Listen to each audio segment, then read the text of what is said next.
हजारों साल पहले दुनिया में दो तरीके के लोग हुआ करते थे। एक जो आग को खोजने के बाद उसके आसपास घर बसा के बस गए, और एक जो निकल पड़े नए रास्ते, नए सफर और नए सपनों को। The seekers, the wanderers type. मुझे पूरा विश्वास है कि मैं उन्हीं वॉन्डरर्स का वंशज हूँ।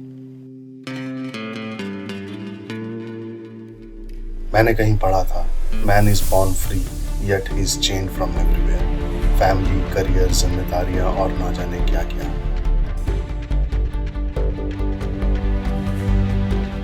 20 साल पहले मुझे मेरे ही तरीके का इंसान मिला। मेरा हमसफर, मेरा भाई, मेरा दोस्त दीपक और मैं बहुत दिनों से एक एडवेंचर ट्रिप का प्लान कर रहे थे। और ये बात एकदम साफ थी कि ये कोई ओवरलैंडिंग कार ट्रिप नहीं होगी, क्योंकि वो कुछ ज़्यादा ही आरामदायक हो जाती हमारे लिए। इतनी ज़्यादा कि मैं उसे एडवेंचर ट्रिप भी नहीं मानता। तो हमने तय किया कि एक 10 दिन की बाइक ट्रिप करना ज़रूरी है, वो भी जनवरी के कड़क सर्दी में हिमालय की वादियों में। अब सवाल था कहाँ, लद्दाख का उन्मिला पास या उत्तराखंड का मना पास या फिर सिक्किम का गुरदंगमार लेक। 17,800 फीट की ऊंचाई पे बसी इस गुरदंगमार लेक का औसत टेम्परेचर -14 डिग्री हो जाता है।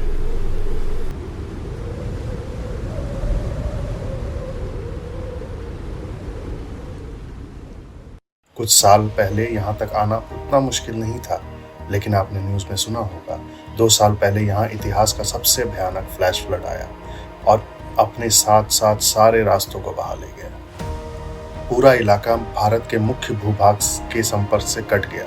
2 साल तक यहाँ ना कोई रोड, ना कोई टूरिस्ट, तो पक्की सड़क होने का तो सवाल ही नहीं बनता। और लेटेस्ट रिपोर्ट के मुताबिक अब यहाँ सिंकिंग जोन बन गए हैं, यानी कि जमीन धंसने लगी है। हालात इतने खराब हैं कि यहाँ जिंदगी दोबारा मौका नहीं देने वाली थी।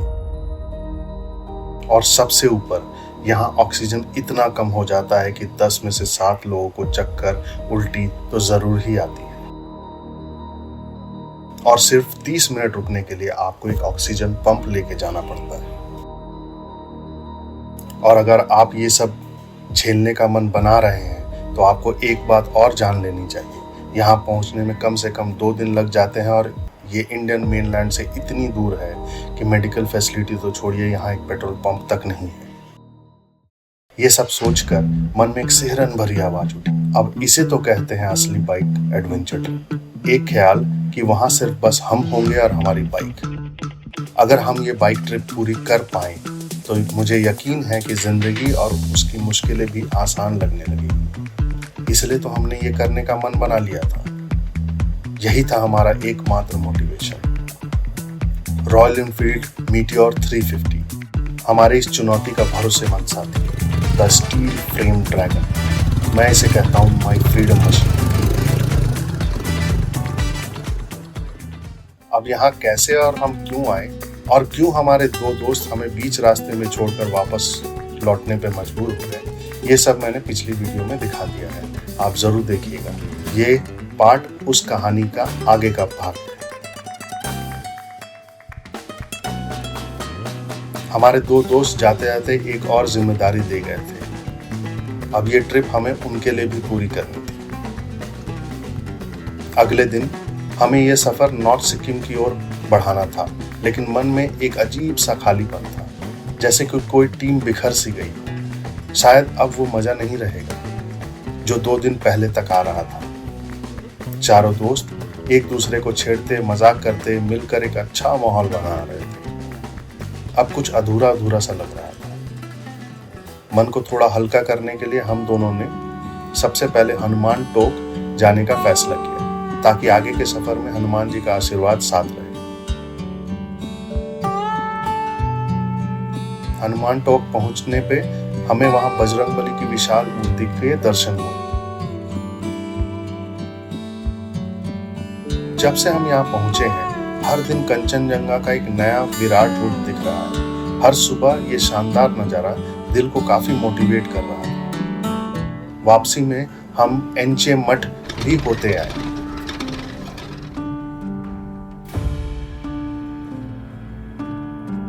यहाँ की भीनी भीनी अगरबत्तियों की खुशबू और वो शांत माहौल मानो मेडिटेशन जैसा सुकून दे रहा था।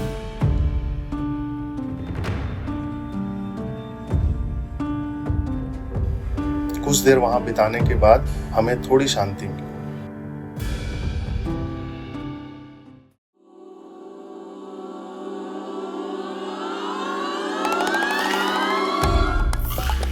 एक नया दिन, एक नया चैलेंज और एक नया और डेट फॉर इट। अब हम तैयार थे अपने जीवन के सबसे एडवेंचर, सबसे खतरनाक और सबसे खूबसूरत जर्नी पर निकलने के लिए।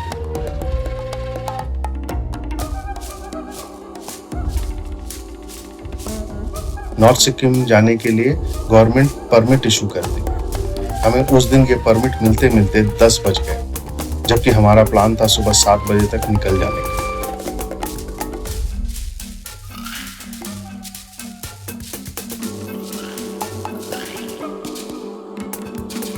और इस 3 घंटे की देरी का खामियाजा हमें आगे चलकर भुगतना था।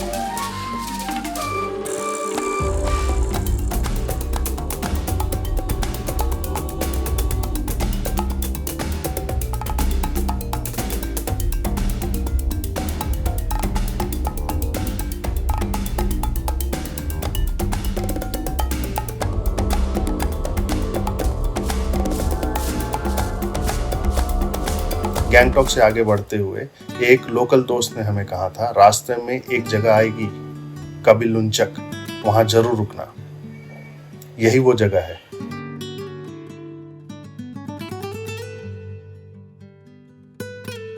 यहाँ एक समझौता हुआ था लेपचा और नेपाली लोगों के बीच में, एक रक्त बंधन, ब्लड बाउंड पैक्ट।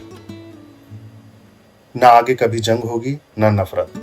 तब से आज तक ये 2 समुदाय कंचनजंगा के साए तले एक परिवार की तरह जी रहे हैं।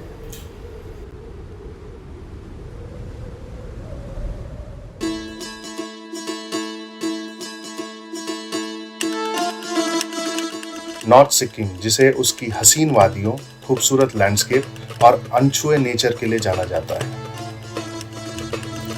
जब आप इन रास्तों से गुजरते हैं तो हर मोड़ पर एक पहाड़ी के नीचे छोटे बड़े बेपनाह खूबसूरत वाटरफॉल्स आपका स्वागत करते हैं, मानो ये जमीन खुद आपको अपने बाहों में लेने को तैयार है।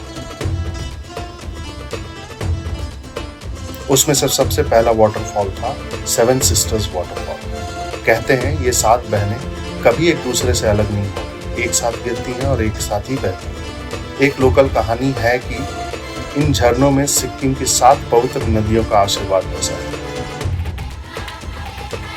इस जगह ने पहली बार हमें यह एहसास दिलाया कि सफर सिर्फ मंजिल नहीं होती, ये छोटी छोटी रुकावटें उसे बहुत यादगार बना देती हैं।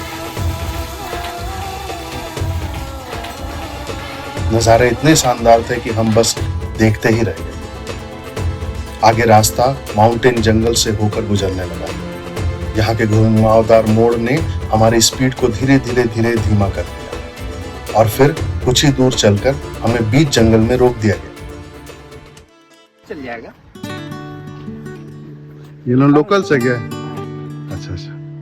अभी 1 घंटा तो पूरा। अरे सर गाड़ी चल जा रहा है, बाइक नहीं जाएगा। क्या पता चला वहाँ पे?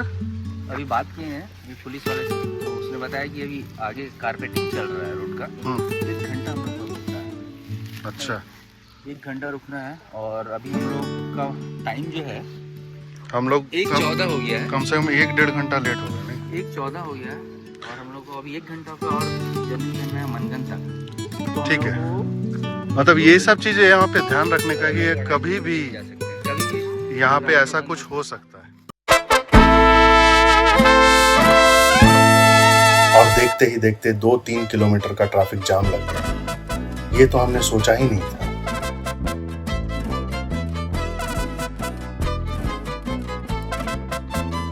एक सीख मिली, अगर नॉर्थ सिक्किम जाना है तो जितनी जल्दी निकलो उतना बेहतर है।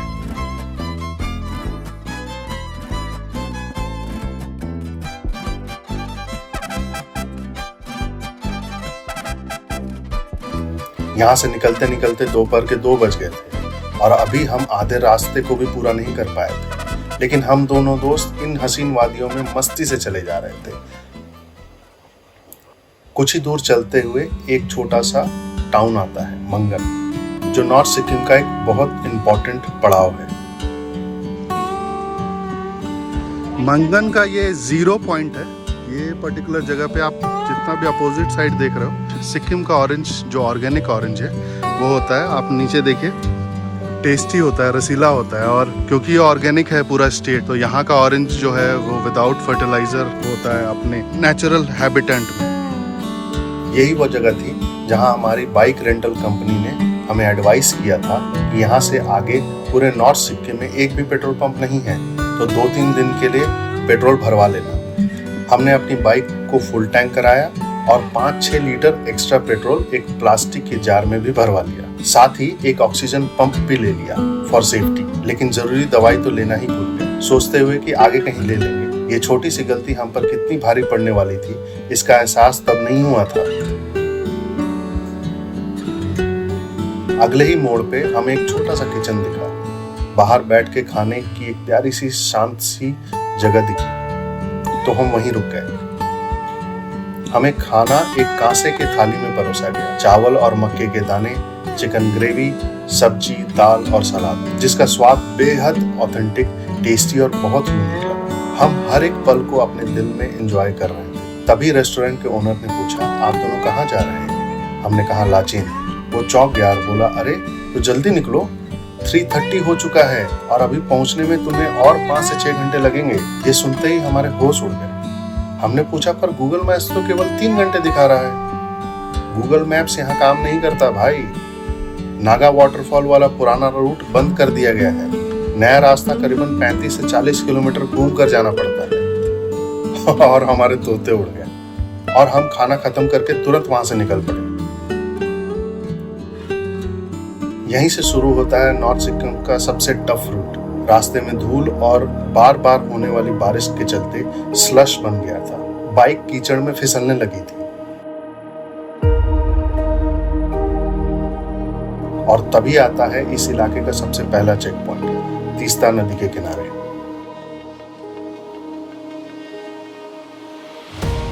बात सही निकली, हमें डाइवर्जन लेना ही पड़ा, जिसमें करीबन 30 से 35 हेयरपिन मोड़ थे। रास्ता कच्चा पक्का, ढलानों से भरा और बेहद खतरनाक, खास तौर पर उन लोगों के लिए जिन्होंने कभी भी पहाड़ में गाड़ियां नहीं चलाई। उनके लिए ये जानलेवा भी साबित हो सकता है। लेकिन इन्हीं चुनौतियों के लिए तो हम यहाँ आए थे। किस्मत उन्हीं को चैलेंज करती है जो उसका सामना करने को तैयार हो। अब धीरे धीरे अंधेरा हो चुका था और इस वीराने में हम अपनी बाइक के हेडलाइट के सहारे से ही बढ़ते जा रहे थे। तभी एहसास हुआ कि जो एक्स्ट्रा पेट्रोल का जार हमने बांधा था वो ढीला होकर रोड से टकरा गया था। अगर वो फट जाता तो आगे का रास्ता तय करना मुश्किल ही नहीं, नामुमकिन हो जाता। एक जगह हल्की सी रोशनी देखकर हमने बाइक रोकी और दोबारा से उसे कसकर बांधा। रास्ता तो खत्म होने का नाम ही नहीं ले रहा था। रात के 8 बज चुके थे और गूगल मैप्स ने भी साथ छोड़ दिया था। फियर ऑफ अननोन जानते हैं क्या होता है? ये वो डर होता है जब मंजिल का तो पता होता है पर उस तक पहुंचने का रास्ता नहीं, और हर मोड़ और लंबा फील होने लगता है। सड़क के एक तरफ वो पहाड़ी नदी की डरावनी आवाज हमें ये एहसास दिला रही थी कि हम किसी गहरी घाटी के किनारे से गुजर रहे थे, और दूसरी तरफ अंधेरा इतना गहरा था कि हमारी बाइक की हेडलाइट भी 10 मीटर से आगे नहीं दिखा पा रही थी। दिमाग में सवाल गूंजने लगे, अगर कोई जंगली जानवर पीछे से हमला कर दे तो, या फिर अगर कोई चट्टान ही गिर गई तो क्या करेंगे? बदन थकान से टूट रहा था। हम लगभग 10 घंटे से बाइक चला रहे थे और इन गिट्टी बालू भरे सुनसान मौत जैसे खामोश रास्तों पर हम बिल्कुल अकेले थे। लेकिन उस डर के बीच हमें हिम्मत दे रहा था तो केवल एक चीज, एक आवाज, रॉयल एनफील्ड की धुक धुक करती हुई आवाज, जैसे हम किसी शेर की सवारी कर रहे थे। हम अब भी लाचेन नाम के गांव से 5 किलोमीटर दूर थे, जहां हमें आज रात रुकना था। पर अब तापमान काफी गिर चुका था, करीबन 2 या 3 डिग्री सेल्सियस से ज्यादा नहीं होगा। करीबन रात 9 बजे हमने आखिरकार फैसला किया होटल हिमालयन स्तूपा में रुकने का। हम दोनों दोस्त बुरी तरह थक चुके थे, शरीर टूट रहा था और जरूरी दवाई ना लेने के कारण दीपक की तबीयत भी बिगड़ने लगी थी। पर दिल को एक ही बात समझ में आ रही थी, ये रात आसानी से न गुजर पाएगी और काफी लंबी होने वाली थी। 17,800 फीट की ऊंचाई पर जाने से पहले लाचेन नाम के इस गांव पे रुक जाना जरूरी होता है ताकि शरीर लो ऑक्सीजन वाले इलाके में धीरे धीरे ढलने लगे। और वहीं दूसरी तरफ स्थानीय लोगों को हंसते हुए देखकर ऐसा लगा कि मानो ये रात उनके लिए बस एक आम रात हो। उनको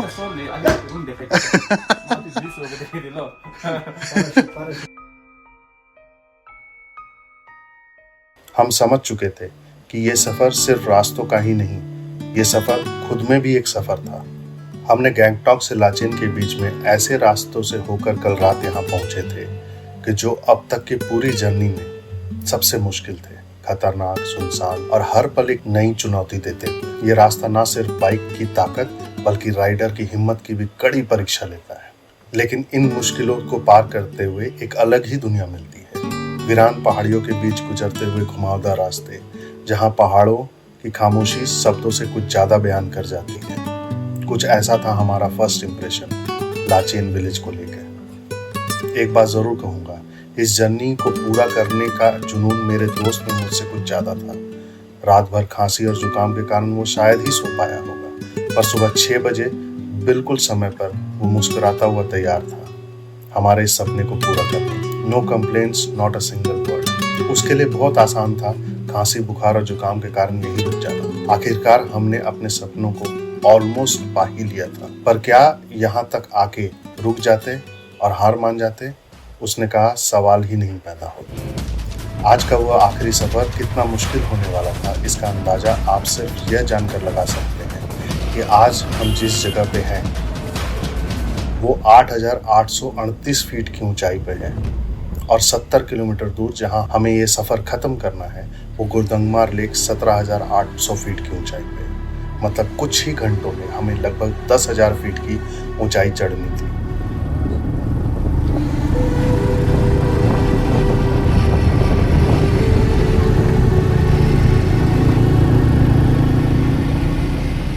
आगे उस रास्ते में चलते हुए एक अजीब सा मंजर जिसे भूलना आसान नहीं। करीबन 2 साल पहले एक भीषण बाढ़ ने इस इलाके को तबाह कर दिया था। सिर्फ सड़क ही नहीं, पूरे पहाड़, घर और गांव सब कुछ बहा ले गई थी। आज जो पहाड़ नजर आ रहे हैं, इसमें दूर दूर तक वो जो भूरे निशान दिख रहे हैं, वहां तक पानी आ चुका था। वो 2 साल पहले हुआ था, उसका असर आज भी दिख रहा है। प्राकृतिक आपदाएं अपनी निशानियां छोड़ जाती हैं। नीचे बहती ये नदी कभी इतने ऊपर तक चढ़ आई और फिर पानी के साथ साथ मलबे ने जमकर तबाही मचाई। सोचकर ही रोंगटे खड़े हो जा रहे हैं, तब हालत कितने भयानक हो। मैं तो सिर्फ कुदरत की खूबसूरती देखने आया था, पर यहाँ तो वो डरावना चेहरा भी देखने को मिला। अब कुदरत के लिए इज्जत और बढ़ गई थी। आगे बढ़ते हुए हमें कुछ चरवाहों के छोटे गांव मिले, जहां इंसान कम और प्रकृति का असर ज्यादा महसूस हुआ। पूरे इलाके में एक चीज और साफ नजर आई, ये पूरा एरिया आर्मी के डायरेक्ट कंट्रोल में है। BRO, बॉर्डर रोड ऑर्गेनाइजेशन के जवान जगह जगह पे सड़कों को फिर से जिंदा करने की कोशिश कर रहे थे। ये रास्ते देश के लिए एक लाइफलाइन है और शायद हम जैसे मुसाफिरों के लिए भी। ठंड इतनी ज्यादा बढ़ गई थी कि अब रोड में ब्लैक आइस दिखने लगी थी। ये एक ऐसा ट्रैप है जो दिखता तो नहीं, लेकिन बाइक के नीचे से अचानक से जमीन निकाल देता है। हमने एक सिस्टम बना लिया था, जहां भी ब्लैक आइस दिखी, पीछे वाला उतर जाता था और आगे वाला बाइक को संभल कर आगे की ओर निकाल लेता। हर एक फुट संभल कर रखा जा रहा था, क्योंकि एक छोटी सी चूक और पूरा सफर यहीं खत्म हो जाता। करीबन 8:30 बजे हम एक आर्मी कैंटीन में और वहां हम दोनों दोस्तों ने एक डोसा शेयर किया। जब आप सडनली इतनी हाइट गेन करते हैं तो ये बहुत जरूरी हो जाता है कि हर कुछ घंटे में आप थोड़ा थोड़ा गर्म पानी, चाय या हल्का फुल्का स्नैक्स जरूर लें। इससे ना सिर्फ बॉडी हाइड्रेटेड रहती है बल्कि एनर्जी भी बनी रहती है। उस दिन काफी ड्राई ठंड थी, इतनी कि होंठ सूख कर फटने लगे थे। 3 लेयर के कपड़े पहनने के बाद भी ये बर्फीली हवाएं हमें अंदर तक सिहरा दे रही थी। लेकिन रुकना मुमकिन नहीं था, क्योंकि अभी सफर बाकी था और ऊंचाइयां भी चढ़नी थी। हर एक मोड़ पर एक नई जगह, हर एक सांस में एक नई जीत। पर हम आगे बढ़ते रहे। शरीर अब जवाब देने लगा था, लेकिन सामने वो बर्फ की चोटी देख रहे हैं। हमें वहां आज पहुंचना है।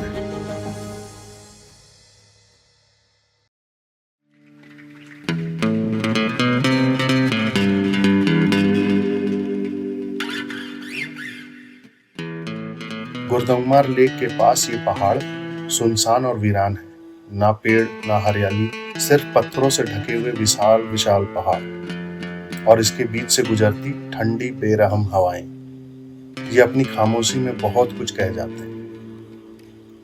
एयर इतना पतला हो गया था कि सांस लेना मुश्किल हो रहा था, लेकिन रॉयल एनफील्ड फुल थ्रॉटल पे आराम से चल रही थी। आज ये पूरा विश्वास हो गया कि ये मशीन तब कर ही बनी है इन मुश्किलों को झेलने के लिए। पर वो कहते हैं ना, मंजिल पे पहुंचने से पहले एक आखिरी इम्तिहान जरूर देना पड़ता है, और वो सबसे ज्यादा मुश्किल होता है। ये लास्ट का 1 से 2 किलोमीटर का रास्ता शायद सबसे खराब था, सबसे अनिश्चित। सड़क पतली, ऊबड़ खाबड़, धूल इतनी कि सब कुछ धुंधला कर दिया। बाइक के टायरों से गिट्टी चटकने लगी थी और ऐसा लग रहा था कि अब बस करो। पर हम नहीं, रॉयल एनफील्ड खुद हमें वहां ले जा रही थी। हम तो बस उस पर सवार थे, रास्ता वो खुद तय कर रही थी।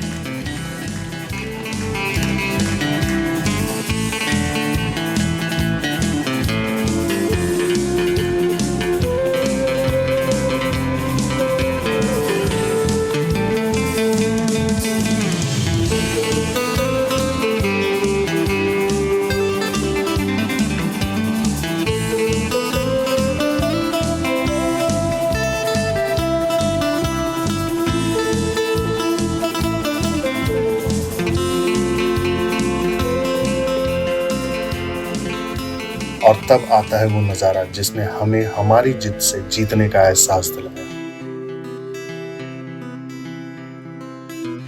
हम पहुंच गए थे उन ऊंचाइयों पे जहां अब हम रहे ना रहे, हमारा ये पल हमेशा जिंदा रहेगा।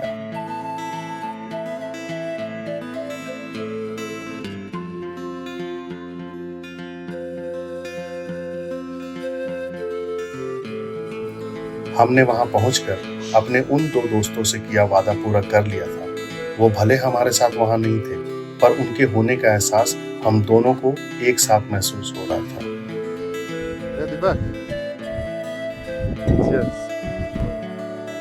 इस लम्हे को शब्दों में बयान करना बहुत मुश्किल है। यह है गुरदंगमार लेक, एक कोल्ड डेजर्ट जो पूरब के हिमालय चोटियों से घिरा हुआ है। नीला पानी, हाफ फ्रोजन, कांच जैसा शांत और इतना साफ कि आंखें ठहर जाए। इतनी खामोशी है यहाँ कि अपनी सांसों की आवाज भी सुनाई दे रही है। इतना सन्नाटा कि बेचैन रूह भी यहाँ आके शांत हो जाए। ये झील तिब्बत बॉर्डर के सिर्फ 5 किलोमीटर दूर है, इसलिए सिर्फ इंडियन टूरिस्ट ही यहाँ आ सकते हैं। पर जो कोई भी यहाँ आता है वो खाली वापस नहीं जाता, क्योंकि यहाँ सिर्फ एक मंजिल नहीं मिलती, एक एहसास मिलता है कि जिंदगी के सबसे खूबसूरत लम्हे अक्सर सबसे मुश्किल रास्तों से होकर ही पाए जाते हैं। स्थानीय लोग इस झील को बहुत पवित्र मानते हैं। इसका एक हिस्सा ऐसा भी है जो कभी नहीं जमता, चाहे वो -20 डिग्री ही क्यों ना हो। लोग मानते हैं कि गुरु पद्मसंभव ने इस हिस्से को छुआ था। उनके स्पर्श से इस स्थान को आस्था का प्रतीक बना दिया, और इसलिए इसका नाम पड़ा गुरदंगमार लेक। प्रकृति के बीच बिताया हुआ हर एक पल आपको धीरे धीरे ही बदलता है, लेकिन कुछ पल ऐसे भी होते हैं जो आपको हमेशा के लिए बदल देते हैं। शायद यही वो पल था जहां हमने सीखा कि जिंदगी में चाहे कितनी भी परेशानियां आए, अगर आप उस पल में शांत और धैर्य से जीना सीख जाएं, तो हर मंजिल, हर ऊंचाई आपकी हो सकती है। गुरदंगमार झील एक ऐसी जगह है जहां हमारे लिए समय थम गया था और हम जैसे इंसान खुद से खुद को मिलते हुए महसूस कर रहे हैं।